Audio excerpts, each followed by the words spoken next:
This is how romance readers celebrate Mardi Gras.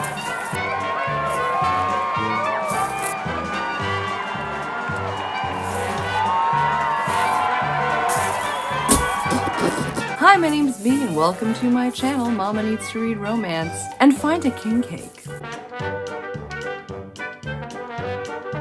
Mardi Gras is coming up, and I thought what better time than now to celebrate books that I love or want to read that are set in New Orleans. There's a little something for everyone in this video. We've got closed door, open door, doors so open they blow off the hinges. I've got paranormal, historical, contemporary, and we're going to feature them right now. Let's do it. Who doesn't love a 4-book series about football set often, but not always, in New Orleans? If you enjoy spicy football fun, this is definitely for you. I adore Kristen Callahan, and I have read and reread this series, which features hunky football players, sometimes in college, but ending up in the pros, who would do anything for the women they love. In the first book, The Hookup, we have the big man on campus and a gal who really doesn't want to have a relationship at all, but one night they rock one another's world and he has to do his darndest to convince her to take a chance on him. It's a lot of fun. In book 2, The Friend Zone, Gray is the resident bad boy. He's never been just friends with a girl, but he falls hard in love with his friend, who happens to be his agent's daughter. It's a hot mess in the best way. Talk about secret pining in the game plan. We have a guy, he's still a virgin because he never wants anyone other than Fiona, the woman he's been pining after for years. One day when they are both helping out mutual friends take care of a baby, sparks fly and then some. But how can our heroine handle the fame that comes with being a pro NFL player? This one might be my favorite in this series. We have a professional photographer who becomes friends with another pro football player. He's not just a football player, he's a player in general. Neither of them is expecting the connection that they have. I loved the caretaking and the intensity, the angst in this book was just top notch. It was great.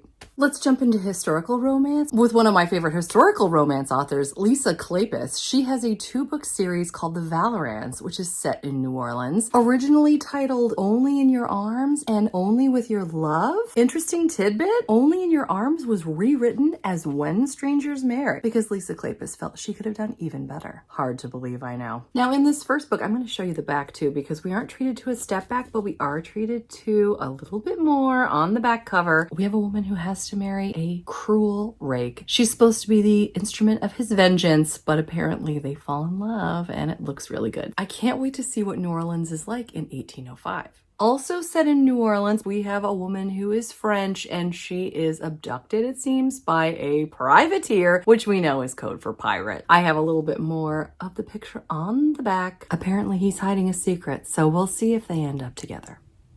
I have a feeling they will. Let's talk about a sweet closed door series set in New Orleans by Melanie Jacobson. It's called The Love in New Orleans series. The first book in the series looks like a lot of fun. We have So Not My Thing. A teenage girl is humiliated later in life because a romantic encounter with a pop star leads to her being one of the most popular memes around. Well, she's finally put that behind her and now she is one of the most popular real estate agents in New Orleans. But guess what? Her pop star heartthrob is back in town and he needs someone to help him buy a jazz club. He doesn't recognize her and she's doing her darndest to make sure he never does. I can't wait to see what happens in this book. It sounds like a great rom-com. Book 2 is called Here For It. Not only set in New Orleans, but it's during Mardi Gras. We have a supermodel who's come to see this jazz club and hang out with her friends and winds up falling for an introvert. He owns the dusty old record shop in town and sparks are going to fly. Opposites attract and then some in this cute and apparently hilarious sizzling story. This one sounds really interesting. Maybe I will. It's the 3rd and final book in the Love in New Orleans series. It was published in 2022, so it's probably the last one. Anyway, we have a chef trying to make it big and a secret food critic. They were once in love, but recently have been nemesis. I can't wait to see what happens in this very fun story that apparently has a cute rescue mutt, dazzling dishes, and delicious kisses.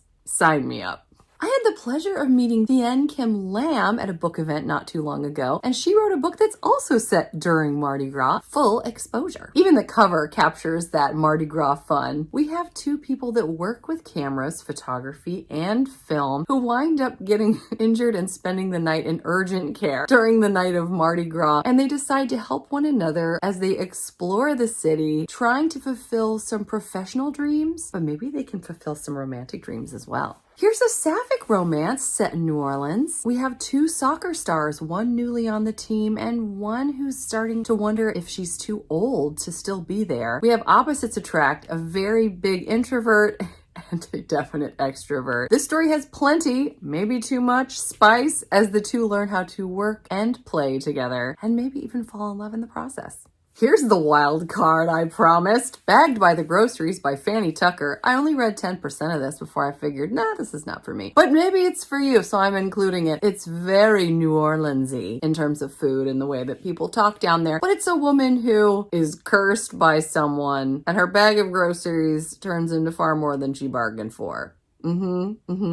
Yep. Ashes in the Wind by Kathleen E. Woodowis is another historical romance set in New Orleans. It does also feature Virginia in this Civil War era tale of a woman disguising herself as a boy before falling for a Union surgeon. Looks interesting. I would be remiss if I didn't mention the Savoy Sisters, Juliette Cross's 6-book series, 7 if you count the Christmas novella. This follows 6 witch sisters and the vampires, Grimms, and werewolves that they fall in love with along the way. Yes, this series is sometimes too rich for my blood, my human blood. But it is all kinds of fun. And one of my very favorites, Don't Hex and Drive, has my book boyfriend, Devraj Kumar. So there's also a spin-off series in the works, guys. Just get ready. And since I'm talking about Juliette Cross, I have to mention her other small-town Louisiana set series, Beauville. Bright Like Wildfire, which, oh my gosh, I love this cover so much, features 2 people that live in a small town. They're trying to fight their feelings. At first, they're enemies, but then they quickly become to lovers, super spicy lovers, as they go on stage together in community theater. I love the intensity of the passion that Cross writes in her books. That's why I always read them, despite the fact that there's always at least one scene where I'm going, it's too much.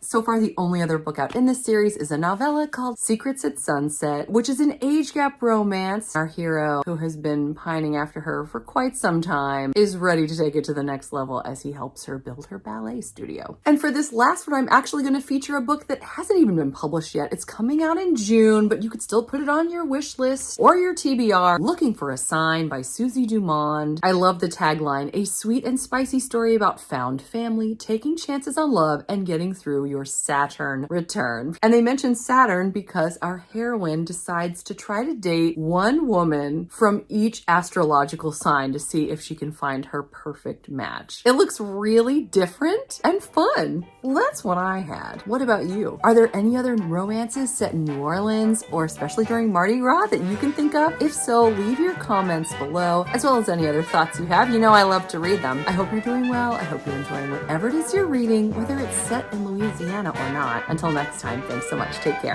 Bye.